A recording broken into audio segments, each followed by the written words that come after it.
Hi, I'm Peter Rose, founder of Longwood Currency Trading. Why FOREX is a better trading vehicle for the retail trader than stocks. I just like to cover that because I get questions. Why shouldn't I be trading the stock market or commodities or Bitcoin or some other silly thing? Let's talk about that.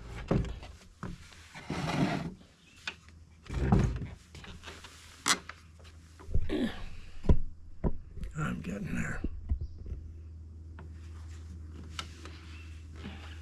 All right, I'm situated now. I got my coffee. Had to check the barn and see what was going on in there today. Thought maybe the Hugh Pine or resident porcupine that I had talked about the other day. The door was open. I'm going to make sure that no critters had got in there. So that seems like a stupid title, why trading Forex is better than trading stocks. I mean, look, I think Forex has a bad name. And the bad name is not because of the market, it's because of the people that trade the market that treat it like a fucking gambling casino. Forex is the most legitimate, straightforward market in the world, bar none. At $6.7 trillion a day, this is 2025, August, in the Lakes region in New Hampshire. At 2025, $6.7 trillion a day dwarfs all of the stock markets combined on a daily volume basis. And of that volume, the retail traders, you and me, are only 5% of that market. The rest are institutional traders that are working for major manufacturers and clients that are trading their currency for another country's currency so they can buy the other country's stuff. I mean, you can't get more legitimate than that. You can't have some CEO of a company all of a sudden charged with absconding with $100 million of the company's profits or misstating net income as gross income and all the other shenanigans that go on. Do you know that for every different major industry in the stock market, you have industrials and entertainment and all that kind of stuff, there's different accounting procedures. I mean, the stuff that you have to know in order to be competent to trade the stock market is crazy. And because, I mean, you're going to trade GM stock or Bob and Sally's outdoor grill manufacturing company has $60 million of stuff in there on the pink sheets, doesn't make any difference. How are you going to judge the viability of where that price is going to go? That's like getting looking at a little water bug on the surface of the water. He's traveling all over the place. You don't even know where the heck he's going to go. As opposed to this big river going downstream, and you've got a little piece of wood or something in the water, and you know where it's going to go. It's going to go downstream. It could wander around a little bit, but it's going to go downstream. If you're going to trade something as a retail trader, you've got enough going against you. Then they have to worry about corruption, accounting principles. The CEO isn't having a good day, and so he has a news conference or he releases a report that he's going to fire half the staff because they're all incompetent. I mean, it just goes on and on and on. Read the Wall Street Journal and see how that is for you. I guess the primary thing that I'm trying to get across is that the Forex market has a far more legitimate and long-lasting history and process than any other market. So if you want to get into something that is the most complex and the most challenging, it would be the Forex market. And then you go, well, Peter, I don't want to do complexity. Look how complex the futures market is with all the rules and all that other kind of stuff. And I got hard enough to, wait a minute. Because of the complexity of the Forex market, because you're dealing with the economies of two separate countries, do you think you're going to be able to do any kind of fundamental analysis or decision making in the Forex market? You're not. Do you think that technical analysis, first of all, is viable for anything. Bank traders don't use technical analysis. Why should we? Bank traders use fundamental analysis. Why shouldn't we then? Well, because the bank traders are using the fundamental analysis to counsel their clients as to the viability that they're going to be able to get the pricing for the products they're looking to buy or sell, that they need to do that.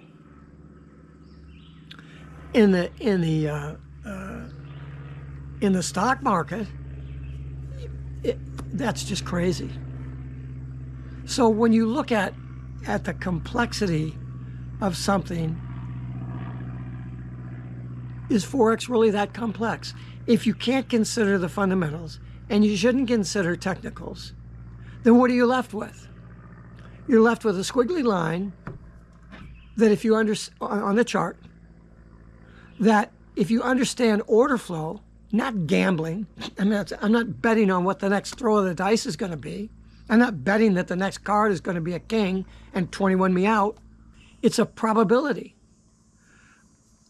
In the early days of physics, there was a mathematical equation developed called Brownian motion. And it talked about the probabilistic ability to calculate the direction of an individual particle in a fluid, traveling in a fluid, as a function of where all the other particles were traveling, to give you a probabilistic estimate of the likelihood that that individual particle was going to go in the same direction that the whole rest of them were going to go in. And that's the best that we have. If you're driving down the highway, you have a high probability that everybody else is going to be following the rules.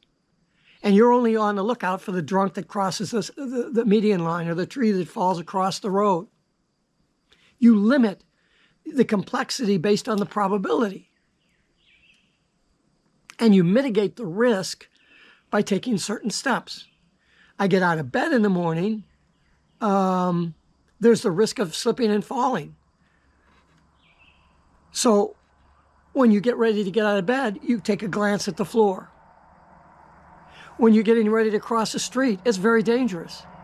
So you mitigate that by waiting for the light and then looking both ways, even though you've looked at the light, and then walking kind of slowly out to check to make sure, and then going on ahead. You're mitigating the risk of crossing the street. And so when you're designing your rules to trade in the Forex market, if you're not considering all of that, then yes, the Forex market is far more dangerous than you can imagine. And I think that's why that a large Forex broker many, many years ago studied 25,000 of their clients' transactions, 43 million transactions, and determined that 90% of their clients lost 90% of their money in 90 days. That's pretty sad. Even more sad is that of the 90% that lost their money in 90 days, their winning trades, they won 72% of the time.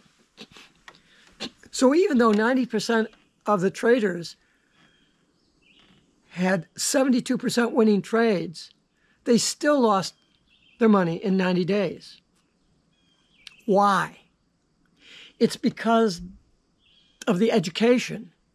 I know I harp on this all the time, but geez, God, guys, one pip on a full lot is worth $10. You make 10 pips, you make $100 a day. There's some people that don't make $100 a day, and you can sit there and do that in 10 minutes.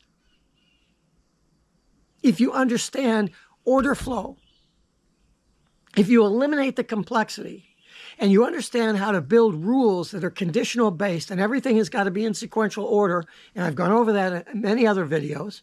I'm not going to bore you today. I want this to be a quick video because it doesn't take a whole lot of sense if you're presented with the correct information to determine Forex is not a scam. It's not a complex market unless you make it that way. And it is a very viable market. In fact, it's far more viable of a market than trading IBM stock or GM or a basket of stocks on an index fund.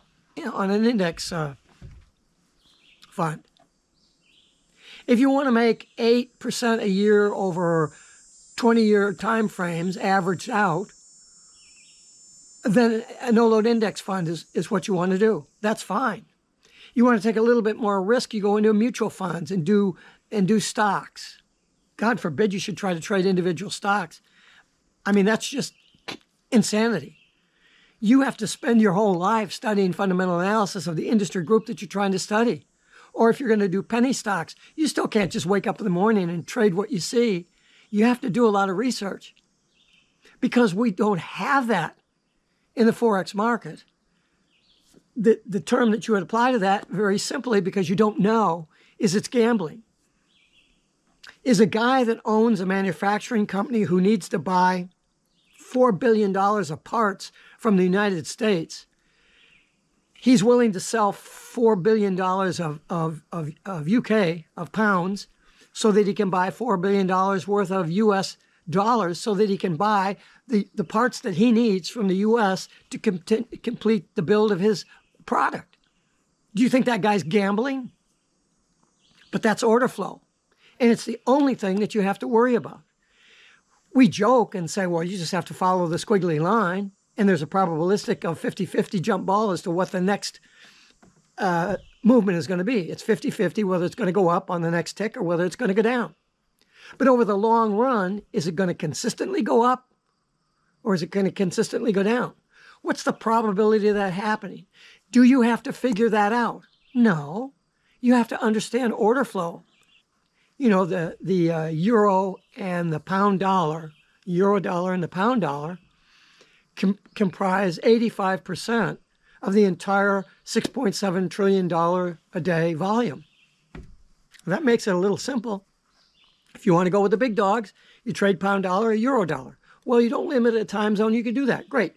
Trade the yen against the dollar. Trade the yen against the pound. Trade the yen against the Australian dollar. I mean, there are 6 major pairs. You don't want to trade the crosses or the exotics because the volatility is not there. You know that because you've traded a little bit. So you trade the majors. Oh, but it costs so much to get in. Yeah, but the spread on the majors is maybe a pip and a quarter or a pip and a half. The spread on an exotic might be 10 or 15 pips. Oh, yeah, but the price moves 40 pips on a 5-minute chart. So the spread proportionally to the 40 pip movement, that's fine. But that 40 pip movement is worth $400 to you.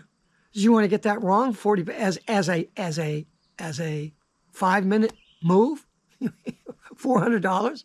You want to get involved in that? So if you look at the composition of the Forex market itself and compare that composition with the stock market, the commodity market, and all the other markets, you'll see that Forex is a legit trading market. Forex is not an investment. I mean, look, you buy pound dollar, and you think I'm going to hold that for a year because it should go up. Well, now you're making a fundamental decision. Maybe it will go up 1,000 pips. Maybe it could do that in 3 days. That happened in Brexit. But if it's going to go up 1,000 pips, aren't there retracements that are going to happen?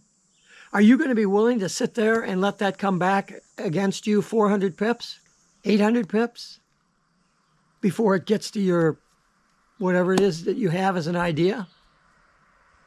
And then you're going to say, well, I'm just going to clip it short. When are you going to clip it short? When you get 200 pips profit? You're going to take a 200 pip profit after 7 months of holding? Is that reasonable? You've traded before, so you know that isn't. So you day trade. It's not an investment vehicle. For the institutional trader, they have a whole section of their trading floor. All they do is buy dollars. All they do is buy pounds. All they do is buy yen. And they warehouse it. So when somebody needs to buy it, they've got it to sell it to them. So they do store it and they warehouse it.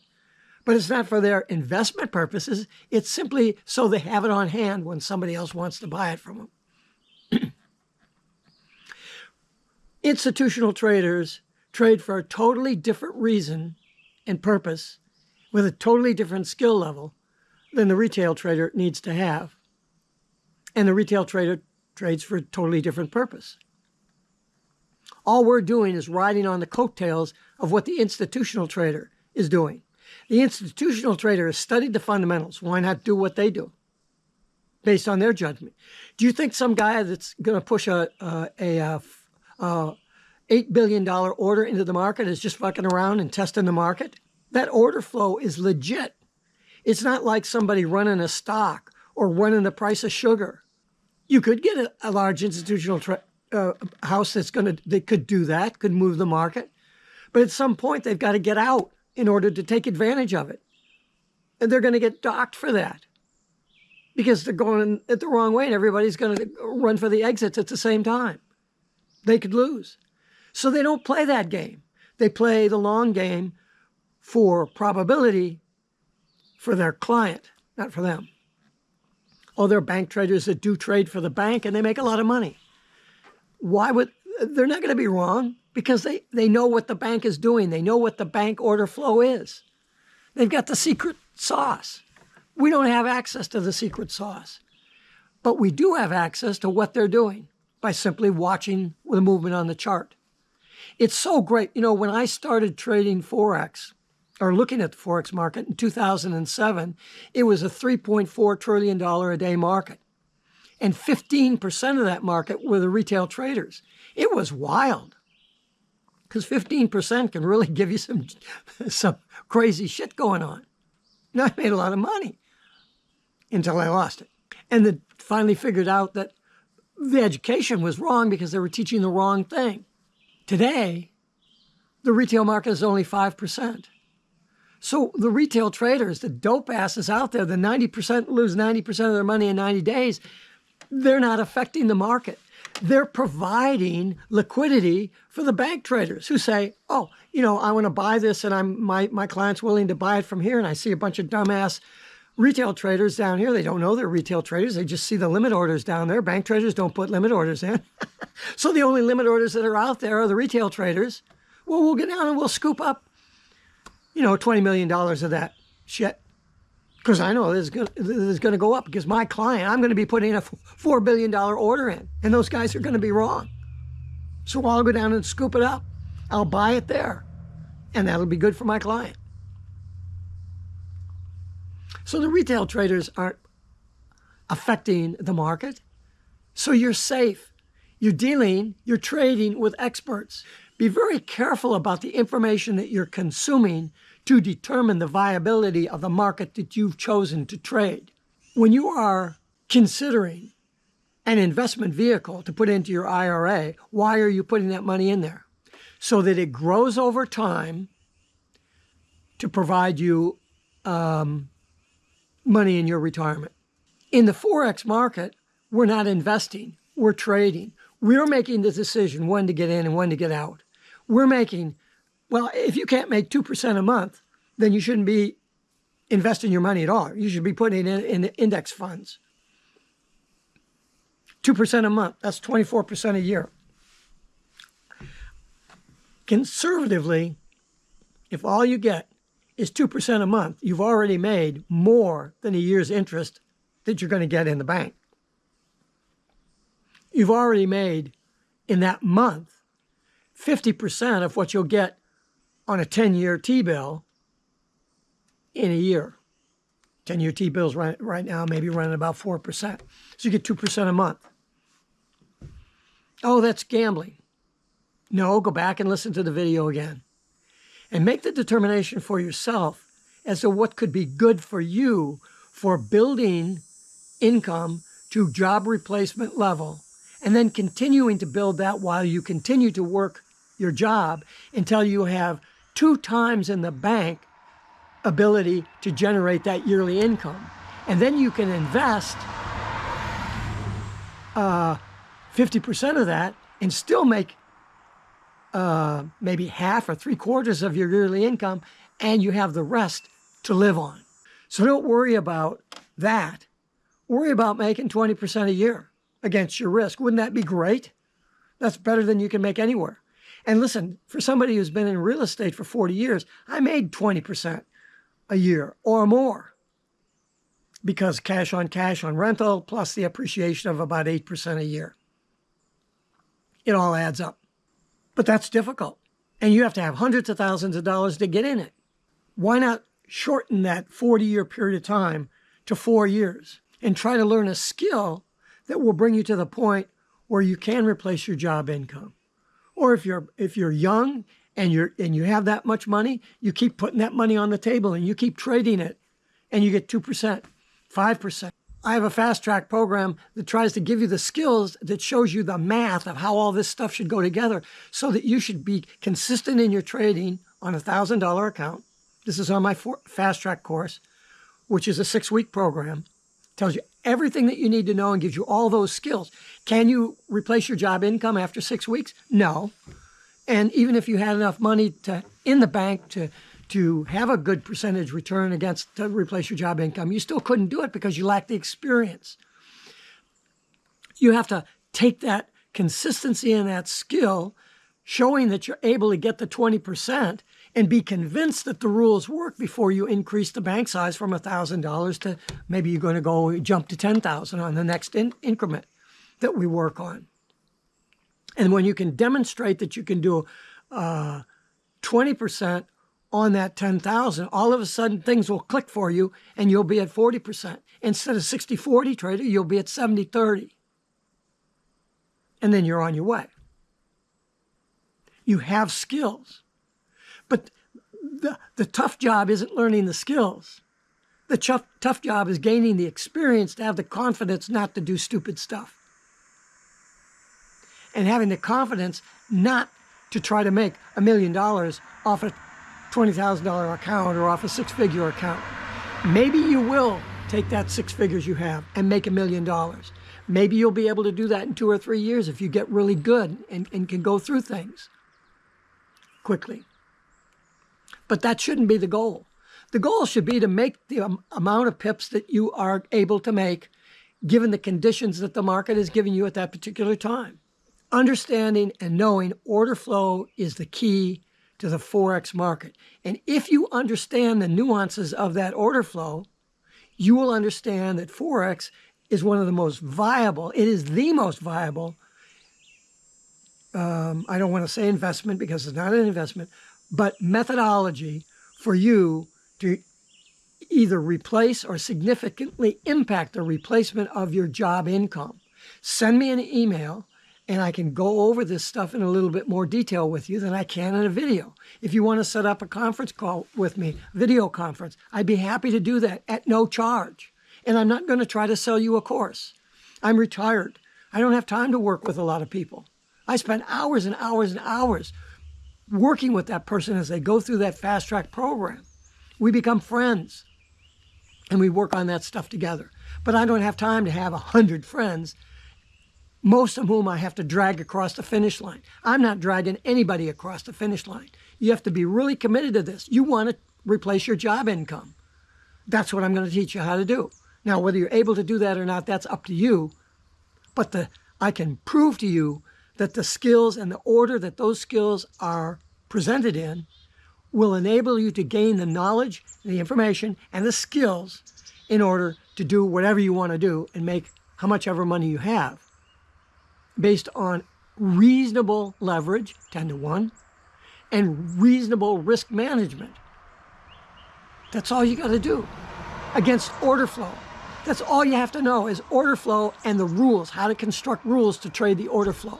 That's what Fast Track teaches. If you're interested, send me an email. I'd be happy to share a little bit more with you that I can't do in a video outside in the sun in August of 2025. It's going to be in the high 80s today, and I'm sitting in the sun, and it's already 90 where I'm sitting. I'm going inside. Peter Rose, have a great day and have a great trading day.